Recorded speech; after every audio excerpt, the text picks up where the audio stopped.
omulala atali wa sikosero buli mwana ateekwa kubeera wa sikosero n'olwekyo tugezaako nnyo okwewaza abantu abasikirazi okuwasaŋŋana kikyamu nnyo mumwenyini abazadde omuzadde owa sikosero oba abazadde ba sikosero mukulidde mu buzibu. Airtel Money Pay sasula bills zo ng'okozesa Airtel Money Pay.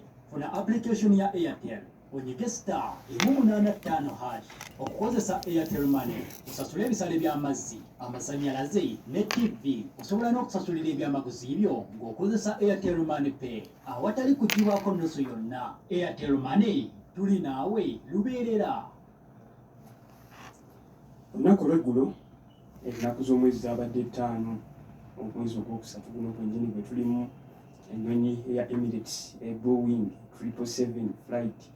Ennyonyi eyo yasobodde okutuusa doozi za AstraZeneca yatuusiza doozi 86,400.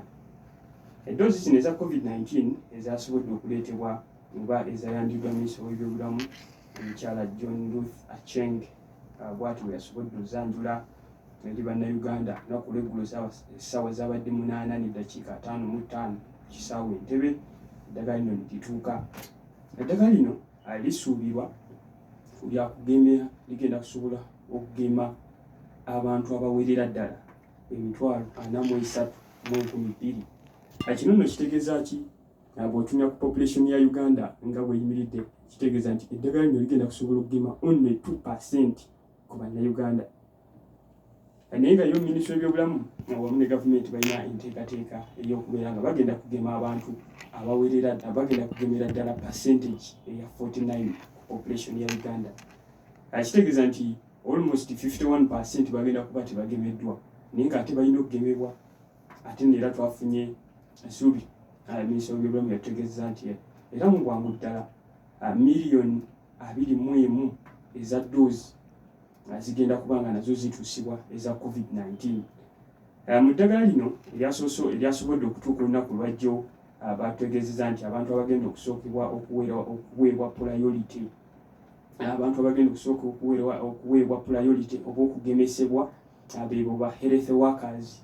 Bano nno ba health workers bagenda kutandika okugemesebwa oba okubagema ng'ennaku z'omwezi 10 paka nga 15 omwezi guno gwennyini ewiiki ejja egenda okutandika ku lunaku lw'Emmande. Bano nno bagenda okutandika okugemesebwa nga 10 wamu ne 15. Olwo nno okugemesebwa kuno era kwakweyongerayo okwetooloola Uganda yonna ng'era priority endala bagenda giwa abasomesa.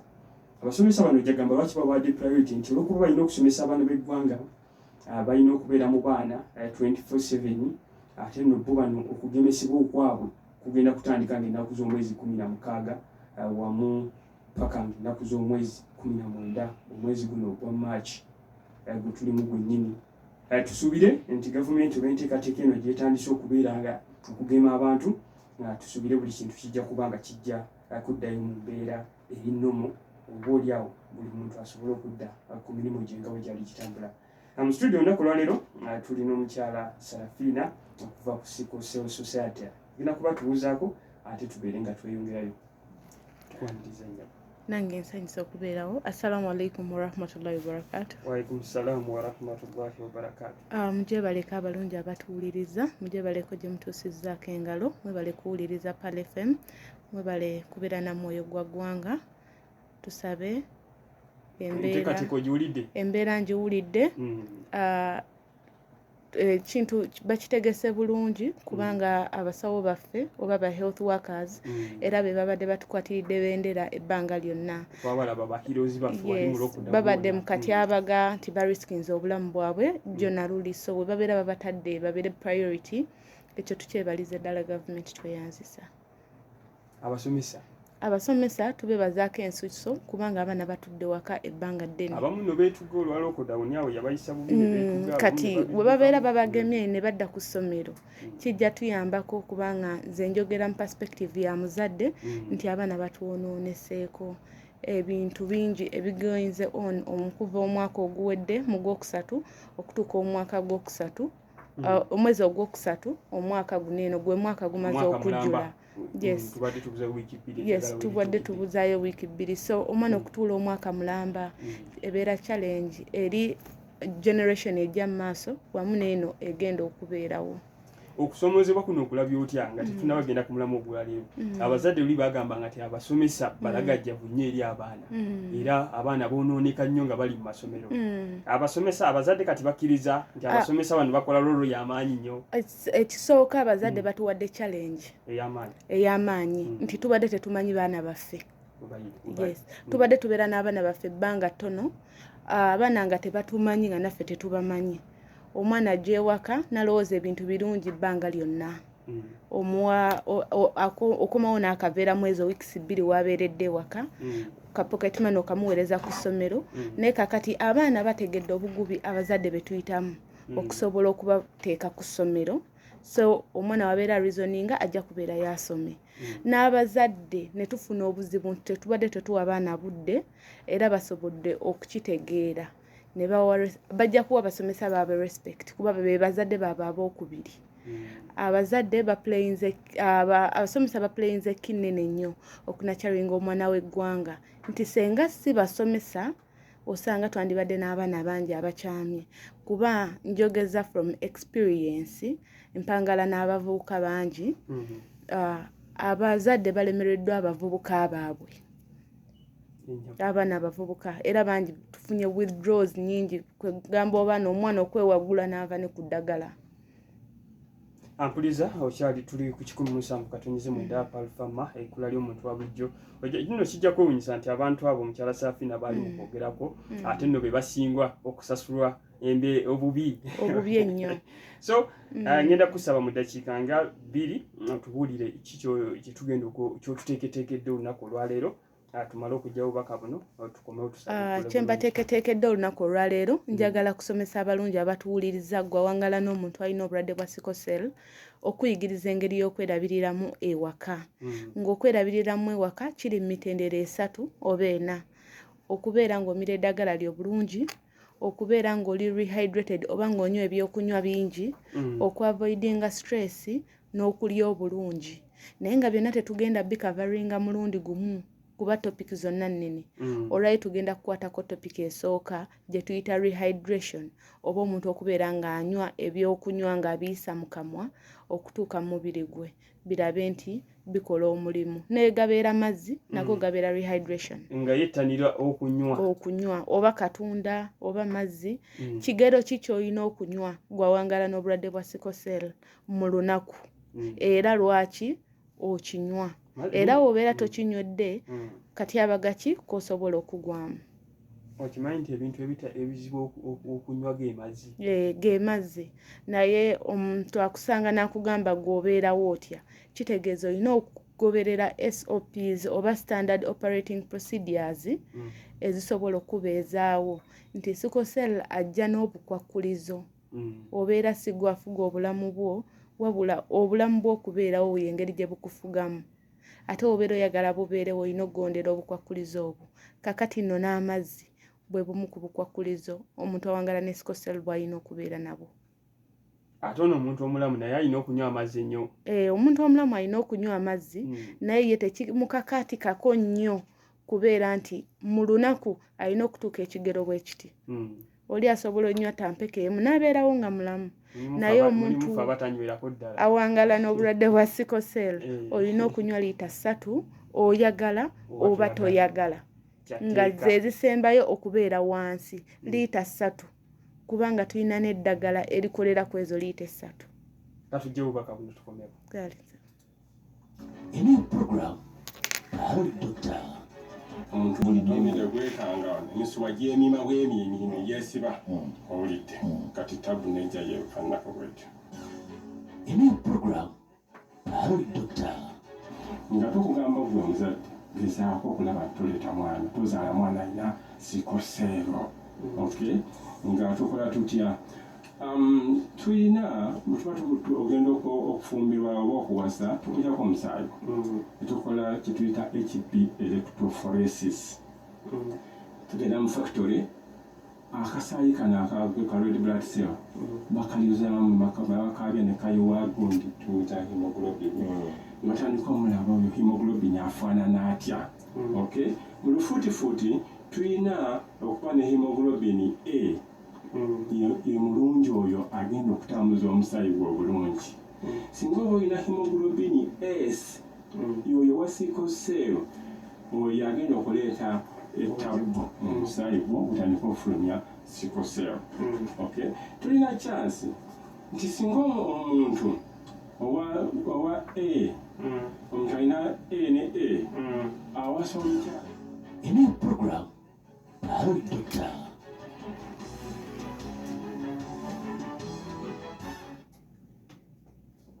Dr. Richard Obeti. Dr. Richard Obeti ono nga yakulira ebyobulamu mu disitulikiti ya Bunyangabu.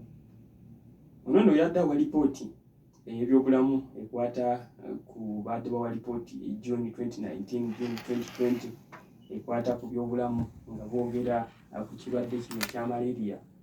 Balaze nti bannayuganda abasinze okulwala obulwadde buno obeebo abamu abafuna obutimba bw'ensiri gavumenti bwe yabawa ate bo ne beefuula adamanti. Bo bano babawa obutimba bw'ensiri ne bagaanira ddala obbusulamu nga balaba tebulina makulu. Abamu ku bo baabutunda babawa akatimba k'ensiri ne bakatunda bo nga tebafaayo okugamba nti obutimba buno gavumenti bwetuwadde bugenda kuba butuyamba okulwanyisa omusujja gw'ensiri. Mujjukire nti ate abamu ku bano era eggulire lyafulumako emabega nga liraga nti abamu ate bo babulundisa bukoko, abamu ate babukozesa mu kuvuba. Enkola neeyo twandibadde tugivaako bwe tuba nga twagala okulwanyisa obulwadde bwonna naddala ekirwadde kino ekyamalaria. Sigenda balusaayo mukkirize mbazzeeyo wa mukyala Sarafina tuli mu kwogera ku mbeera omulwadde wa sickle cell yandibadde awangaala atya ewaka. Ebintu bino bwe tubyogera tetulina kwerabira kigambo kye tuyita care. Twandibadde care tugikwata tutya okubeera ng'omuntu ono tumufaako nga naye awangalira mu bulamu obusinga obulungi, obulamu obutaliimu kusosolebwa wabula obulamu obulimu okujjanjaba wamu n'okulabirirwa. Tukwaniriza abantu bawuliriza bulungi baagala okumanya abantu abo bawangaala batya. Omulwadde wa sickle cell awangaala n'asukka emyaka gyonna, abangi gye muyita okusukka emyaka 18 emyaka 25 n'atuuka ne mu bukadde. Naye endabirira gyesinga batugamba nga tebalina kusukka myaka 25 okwo kugereesa naye nga tesi kituufu. Nga bw'asukka 15 25 tasukkawo. Ekisinga okusanyusa endabirira bw'eba nnungi omuntu ono asukkawo. Omuntu asukka emyaka 25 n'okusingawo. Tulina eddagala lye tumira, eddagala lye tuyita folic acid. Akadagala ako katuyamba okwongera omusaayi mu mubiri. Nabumirako bulagala obwo. Bwongera omusaayi mu mubiri. Naye akalagala ako kakola katya? Rehydration wegiramu. Nti womira akakerenda kamu aka folic acid olina okanywerako liita 3. Mutegeera buba butini? Yes. Kati akakerenda akatono kamu okanywerako liita 3 ez'amazzi. Ko kasobola okugenda kaboostinge kakyusa amazzi ago gafuuka omusaayi.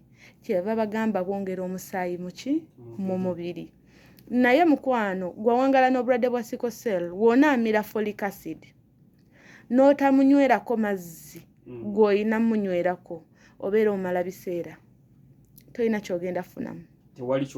Tewali ky'oba ofunye era ogenda kugamba mmira eddagala lyange naye nsigala ndwala siva mu ddwaliro kubanga eddagala tolimira nakuliteekako obukwakulizo nga erina kukola ki we lirina kubeera. Nkukubiriza nti bw'omira akakerendako olunaku omulundi gumu olunaku olina okanywerako liita 3 ez'amazzi olwo n'obeera ng'oli mulamu. Alyo tuli ku kerenda limu lyokka minimum liita 3. Amazzi ganeno gatuyamba gatya? Obutafaali bwaffe bwakyusa enfaanana yaabwo. Bwava mu kubeera ng'omupiira ne bufuuka omwezi ogw'ekitundu. Kati emisuwa gyaffe mifunda.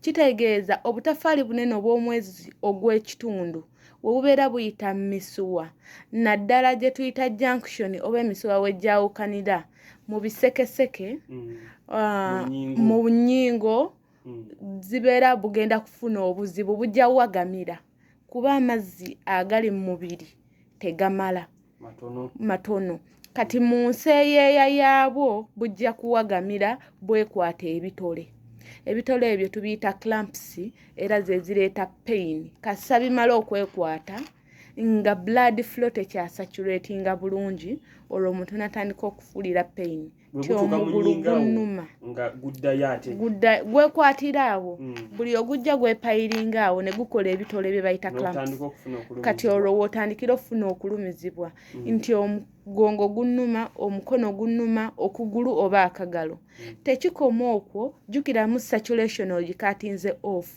kitegeeza ne oxygen gwossa agenda kubeera mutono oxygen atambulira mu red blood cells era omuntu atalina musaayi taba na mukka gwassa olwo twakalaba effects bbiri ofunye obulumi ne oxygen concentration ekendedde mu mubiri gwo kati oxygen concentration ekendeera mu mubiri gwo ofuna effect endala ey'okusatu ofuna kye tuyita toxicity buli ddagala lyetumira libeera ne side effect nti toxins ezo oba obutwa bw'eddagala bulina fulumira mu kufuuyisa oba ogenda mu kaabuyonjo buli woonywa ennyo amazzi ogenda mu kaabuyonjo emirundi mingi n'ofuuyisa kitegeeza eddagala eryandisigadde mu mubiri okukola obutwa likoze omulimu gwalyo kati oli mu ddifulumya mangu olwo onaagenda oteekamu eddagala eddala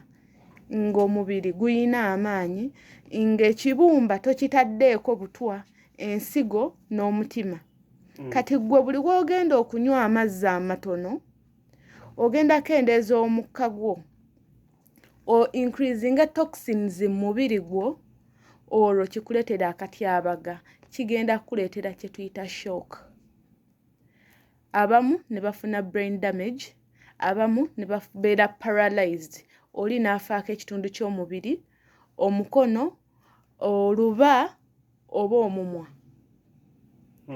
oli n'omusanga nga hiipu yafuna stroke kati atandise okulemala omuntu abadde tali mulema naye kyonna kiddirayo ddala ku kigambo kye bayita rehydration ne drug intake ntimira eddagala lyo bulungi onywereko amazzi agasaanidde eddagala lino eno lifulume mu mubiri nga bwe lyagala obutafaali buneeno obw'omwezi ogw'ekitundu bweyagala emisuwa buflowinge bulungi ng'amazzi gabumala buleme kwekwata olwo preventing a shock ne complications eziva mu sickle cell disease nga tutunulidde okunywa omuntu ono yandibadde anywa kigere ki kubanga bwe tutuna ebintu bino ebyokunywa bizibu nze kennyini okunywa kuntawa okujja kumbira nga nesina bakola ki kunywa nenfuba okola nga nkwekaka naye nga kukola ki omuntu ono olw'okuba ntyagala obulamu bulungi anywa kigero ki omuntu anywa egiraasi 8 ku giraasi 10 ez'amazzi egiraasi ze twogerako zeza 500 milligrams oba akacupa ka mineral water kitegeeza agenda kunywa obucupa bwa mineral water bumeka obucupa 10 yes yes ye girasi gy'alina okunywa naye w'obeera omuntu ng'oli muzibu wa kunywa mazzi tulina kye tuyita ORS oba oral rehydration solutions osobola onywa daloes osobola onywa obuugi osobola onywa ekitiribiita kibeera ky'abanyankole bakiteekawo ne bakyongeramu amazzi osobola onywa obutunda naye weewale nnyo okunywa ebintu ebirimu asidi ng'okkuba ennaanaasi n'ogikolamu juice w'ennaanaasi emicungwa eddagala lyetumira litwokya koloni oba we lituula wali eri mu intestines lyokyawo we lyegatta ne stomach acids oba acidi abeera mu lubuto atta obuwuka kati bw'oteekamu ekyokunywa ekya acidi ogenda kufuna kye bayita peptic ulcers oba gastric ulcers weewala ebyokunywa ebiri acidic weewala okunywa omwenge oba ebitamiiza nywa mazzi butunda mata, busera, kitiribiita, hibiscus, beetroot, juice w'emiyembe ali heavy oba watermelon juice. Chai waffe nga tumwogera kuno waffe. Chai omukalu talina buzibu. In fact we twali abato bamama affe bafumbanga chai oyo ne bamuteera mu bottle ne tumutwala ku ssomero.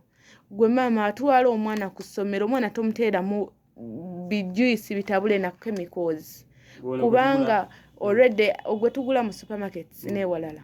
Juice oyo already alinamu obutwabwa bwe bwe bamukoledde oba preservatives ez'enjawulo.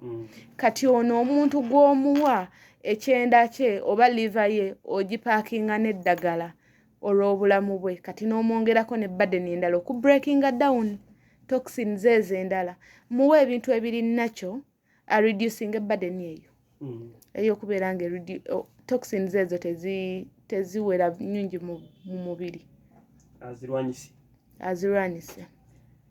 Nga twogera ebintu ebyo nayina kunywera mu miruzi ziri ziwatugambye nti miruzi obucupa bw'amazzi. Nedda ssebo. Ebintu ebyo abinywa mu 24 hours. Abinywa emirundi emeka? Because tulaba amazzi otugambye nti anywa obucupa nga 10 wakati w'omunaana ne 10. Wakati w'omunaana ne 10. Kati nze we neegera ku makya ngamba nti ngenda keera ku makya nywe tampeko ya chai wange omukalu ndiireko nejje. Ziwere essaawa 5 inyweyo akatunda ndyeyo n'omunwe gwa bbogoya. Zituuka essaawa 7 ndya ekyemisana nywereko eglaasi y'amazzi. Mbeera neekubiriza ku time interval ey'enjawulo. Gwagenda okutawuka mu kibuga wano ne walifuna betro, tulina bottles nene zibeerako milligrams ezo. Oba osobola omanya nti nakanywayo liita 2 mbuzayo liita egyo oginywe omekinga sure nti woddiramu okumira eddagala omulundi ogwokubiri oba omira omulundi gumu amazzi gali eri liita 3 zikoze eki ziweze. Tetugamba amazzi gokka naye tugamba body fluids zotekinga in ng'oyisa mu mumwa eziri oral ez'enjawulo. Gwe kasawo epima nti nywedde ku busera, nywedde ku mazzi, nywedde ku butunda, nywedde ku chai omukalu, naye nga byonna bijjuza liita 3 obeera omaze. Si kubeera ku mazzi gokka. Asobola amazzi well and good ng'ogafumbye bulungi, naye gwe tasobola amazzi nga gakulemerera era osobola okuyiiya. Kati nze nnyo kitiribiita amazzi naganywa nnyo ne gantuuka nengakoowa. Ate bw'entabulikamu kasukaali wali nsobola okuwoomerwa. Sukaali talina buzibu. Kassa gw'oteekawo ekintu ekikubuzaabuza liiters ezo ez'amazzi ziggweyo. Y'ensonga enkulu twagala fluid intake nti buli w'onywa ofuuyisa. Buli w'ofuuyisa obutoxins oba obutwa mu mubiri bukola ki? Bufuluma. Ekyo omusawo si yagenda okukikubiriza buli kanaku okikole, wabula gwe kennyini gwalina okwekubiriza nti leero liita teziweze, enkya nina okukubisaamu kuze mbadde nina okunywa nkompaseetinge. Gwamira eddagala emirundi 2 nkusaba liita ezo ez'amazzi zinywe mu 12 hours. Nti wemmira ssaawa 3 ez'okumakya eddagala lyange ngenda okuliddamu ssaawa 3 ez'ekiro nga liita ezo 3 zikoze eki? Ziweddeyo. Kitegeeza eddagala lyenamize ku ssaawa 3 ez'okumakya zigenda otuuka ssaawa 3 ez'ekiro liba limaze okufuluma mu mubiri. Ngenda oteekamu eddagala eddala nga kati ate omubiri guli fresh, guli ready okureceivinga eddagala likola omulimu gwagwo. Wabula si mubiri gupiika ddagala naye nga terina we lifulumira. Tugenda lwala ebibumba, tugenda lwala ensigo, tugenda lwala kidney failure, endwadde nnyingi, naye nga kiva ate mu kwerabirira bubi. Tukomekerera nga sisiko seli yafuuse ekizibu, wabula ate complications ezivudde mu buteerabirira oba mu sickle cell ze zituleetedde obuzibu. Nga tutunulira okunywa nga tukuvuddeko, we tutunulira okulya tulaba bannayuganda be bantu abalya emmere weekly. N'ali akawunga n'ebijanjalo n'akuba wali wiiki ye. Abantu bano balina kulya batya? Omulwadde awangala n'obulwadde bwa sickle cell ekisooka olina okulya ekibala. kyonna ekibala kyonna muyembe ennyaanya embisi ate ennaanansi zino ennaanansi zirimu acid nnungi bw'obeera oliddeko katono naye nga si kuzeemanyiiza kuba nkugambye nti eddagala erisinga liri acidic like folic acid yes kaakati olina okwewala nnyo ebintu ebirimu acid naye nga ekibala ne we kibeera kimu olunaku nti ndiddeyo ennyaanya zange 2 olunaku tezirina misinga mu dayat eyo eggi effumbe oba erisiike lirina okubeera ku dayat yo lwaki eggi eryo lirina engeri lirina proteins nti lizimba omubiri gwaffe sickle red blood cells zaffe zimala ennaku 9 mu mubiri emyezi 3 ze red blood cells ennamu ennaku 9 ku nnaku 12 kati sickle cell red blood cells zo zifa mangu zimala ennaku 21 mu mubiri n'omwezi teguwera we comparinga ku muntu omulamu tezize zimutwaza red blood cells zimutwaza ennaku emyezi 3 gwe n'omwezi teguwera kati olina okukompensatinga n'olya ebintu ebirimu iron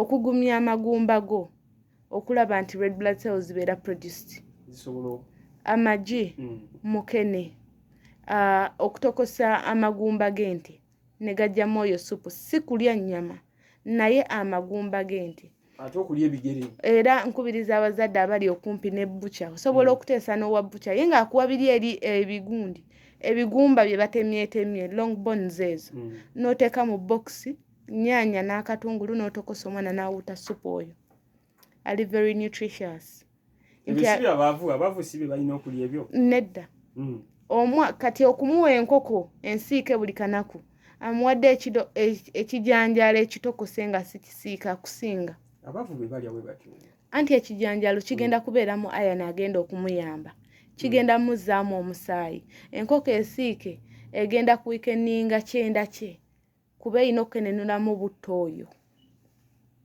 ate omubiri ogwongera bunafu abagagga bwe bakuwulira bagandya oyo talina ssente nedda si butabeera na ssente mukene omutokosa ali very nutritious okusinga enkoko ensiike ebijanjaalo supu ono owa brown asooka ovaamu nga tetunaba bisiika asinga kiri eri ekijanjaalo kye basiise ne bateekamu byonna bw'oyogera ebintu bino ndabira ddala bwonzizaayo n'enkuba ekifaananyi ky'abantu bano abawangaalira mu byalo lwaki tebalwalalwala ndaba ebintu bye basinga okuwangaalirako ate nendaba nga ab'omu kibuga bano balwala nnyo bipuresha sukaali biki bwe tufumba nakatifu ab'omu kibuga tumukalanga n'agondera ddala nakati w'oba osobola mukube mu blend omunywe nga mubisi kasoomooza n'amazzi agabuguuma naggwako obukyafu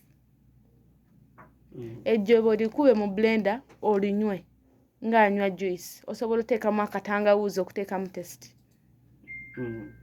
ebintu bwe bityo bye bitukuuma nga tuli balamu naye wabula si nkoko nsiike byennyanja bisiike n'ebirala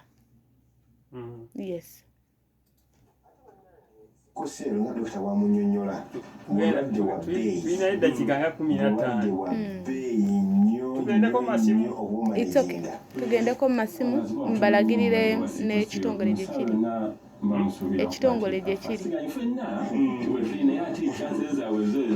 ebijja byogerera tumaliriza obulwadde bwa sikosero no bwobutunuulira bwa bbeeyi naati olaba ebintu mukyala Saafiina byatugamba okukozesa omuli okunywa amazzi ne fluids endala olaba nga bintu biri kiipu ng'ate tolinze muntu kubeera nga alwalira ddala okutuuka ku ssaliri erimuwa ekitanda oba kiyita okumwadimitinga nti bw'otunuulira ebijanjaalo byali mu kwogerako nti by'osobola okutokosa wali n'obirya ng'otaddemu buteesika nnyo tosiise n'ofumba nakati wo n'omulya nga si musiiki bw'obitunuulira olaba nga abaavu be balina obikola ki obirya edda nga twalabanga mukene nga tumanyi abantu abalina okulya mukene baavu tugamba bagundi balya mukene ne bamukutamya so nga tubalabira mu category ya bwavu ampulizo osobola okutegattako ng'oyita ku nooti 75 9 10 79 nosembyayo nooti wamu ne nooti 7 nooti 3 nooti n'osembyayo 3 oba osobola okukozesa UTL line eya nooti 7 nooti 7 nooti 7. Mukyala Safina nga tugenda okukwata essimu eno tulina akubiddewo nno. Halo. Waalaikum salaam wa rahmatullah. Essebo.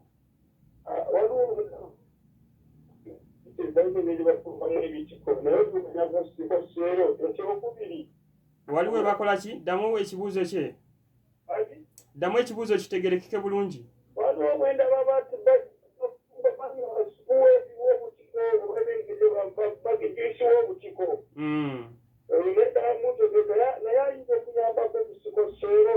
Essebo.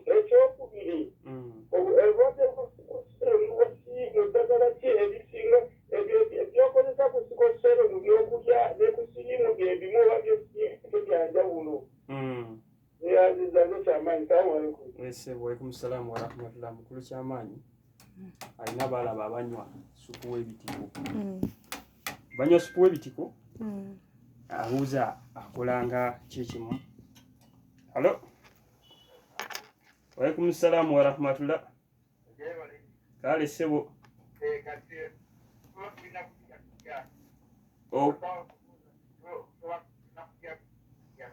Okulya kutya?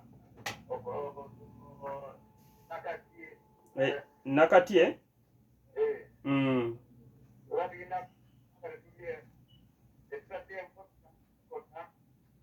okubanga temutaddemu kintu kyonna. Ogambye amannya ani? Mukulu Isa. Essebo. Mukulu Isa abuuza ye okulya nakati olwo biki ebyo bayinza kumufumba batya basobola kumulya batya oba olyawo oba naasobola okutambuza obulamu obulungi. Soke tuddemu omwami oli yasoose alaba abantu abanywa supu w'ebitiko ate n'ekirala nti ebyokulya bino owasikosero byalya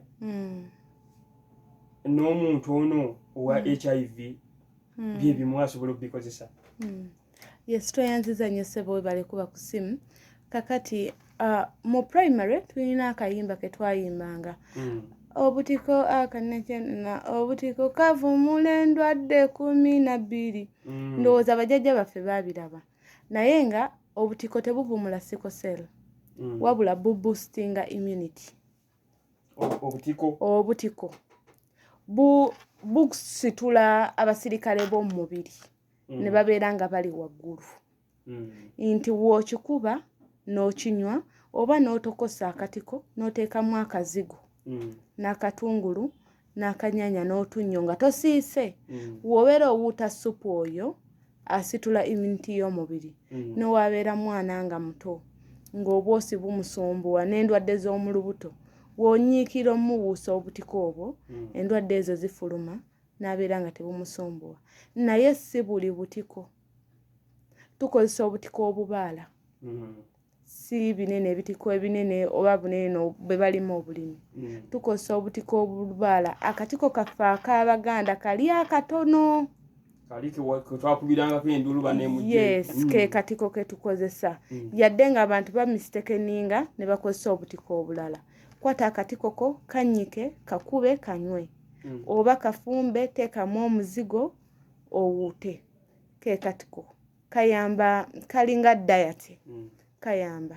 Ate mukulu ky'amanyi era yagambye ku nsonga y'omuntu ono ebyokulya byali wasikosewo awamu n'owa HIV. Ebyokulya bye bimu.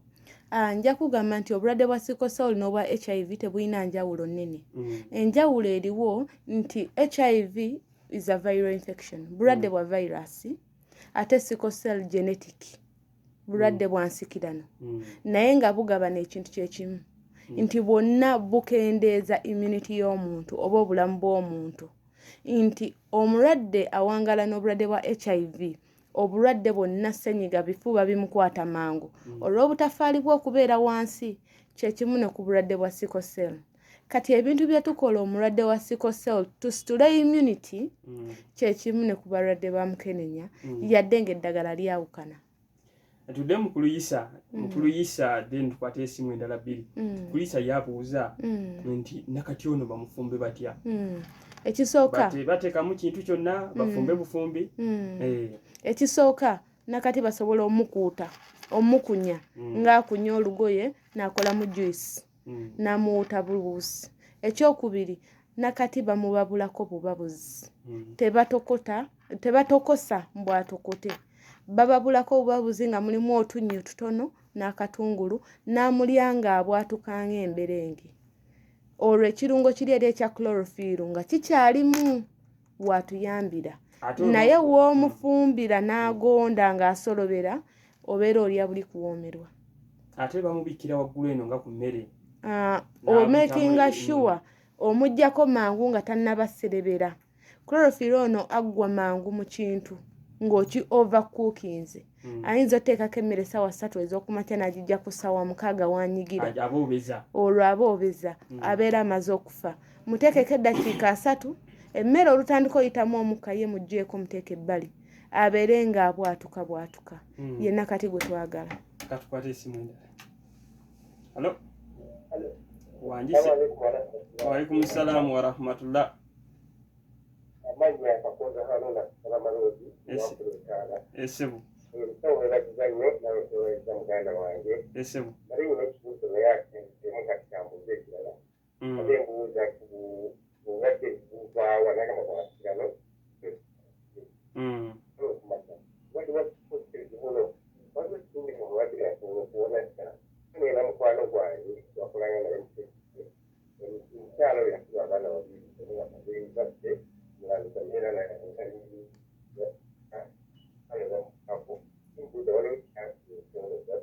nti obulwadde buno okuwona. Essebu mukulu Kakooza ayagala kumanya.